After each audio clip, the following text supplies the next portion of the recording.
All right, Zach, I guess we're ready for the off.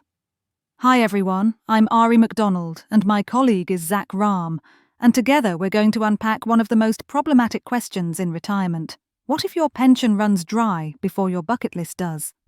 I imagine this. You've worked for 40 years, planned your dream retirement, and suddenly you realise your pension pot might not last. That's terrifying, right? Totally. Eerie. It's like packing for an adventure trip of a lifetime in Africa and realising halfway through the Sahara Desert that your fuel tank is only half full.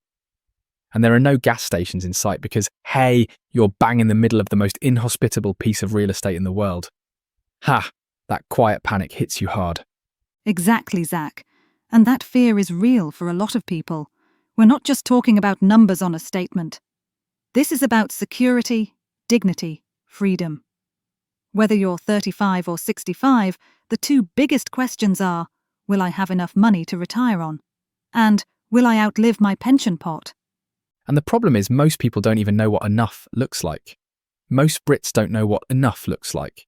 They guess, they hope, they rely on vague benchmarks like £250,000 in a pension pot, or the idea that the state pension will cover the basics. But here's the truth. Retirement isn't basic. It's dynamic. It's unpredictable.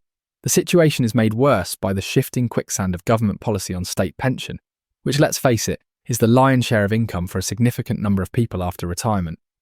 Yeah, that's so true. The myth of enough. I mean, take the PLSA's guideline, £31,000 a year for a moderate retirement. Sounds decent, right?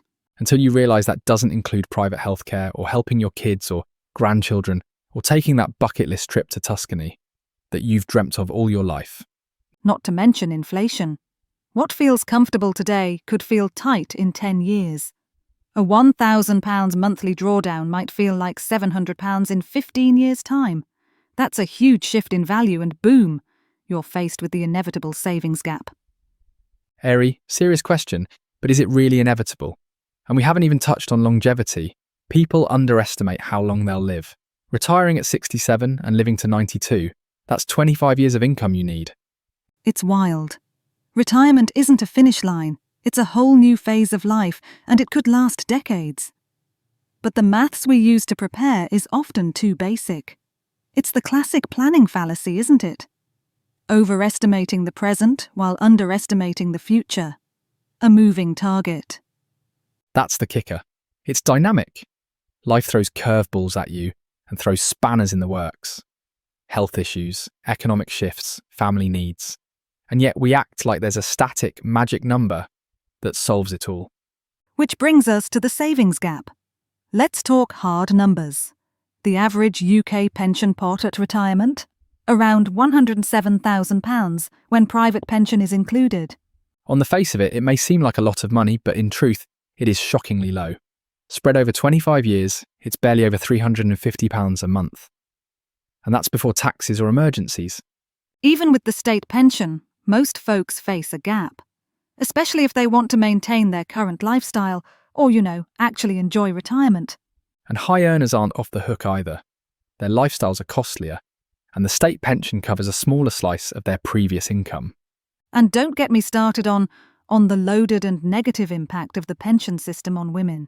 Career breaks, lower pay, longer lifespans. It's like the system was designed to use women, not help them. The self-employed have it rough too. Nearly 80% have no pension savings at all. That's not a gap, that's a canyon. And the worst part, most people don't act until it's almost too late. It's like they're frozen in place, hoping something changes on its own. Which leads us straight into behavioural blind spots. Why don't people save more? It's not just lack of money, it's how we're made. Let's face it, we're wired to avoid discomfort. And nothing's more uncomfortable than facing the possibility of running out of money. Present bias is a huge one. We'd rather enjoy £100 now than save it for 2045. It's like asking someone to skip dessert today for a buffet in 20 years. And complexity avoidance, let's be real, pension rules are confusing. People see jargon, they shut down. And then there's the classic optimism bias. I'll be fine. It'll work out, until it doesn't. Auto-enrollment was a good start, but 8% contribution rates? That's not enough. Experts say 15% is more realistic. We need to face the discomfort. Because what's more uncomfortable? Adjusting now or waking up at 72 broke? And that's where the shift needs to happen. From panic to action. Ari, let's talk about what people can actually do. First, know your number. Use retirement calculators. Don't guess. Get a target based on your life, not someone else's. Consult a regulated financial planner if you're unsure or stuck. Moreover, many pension providers offer free educational online seminars, not advice, so it's worth checking these out. Second, increase contributions.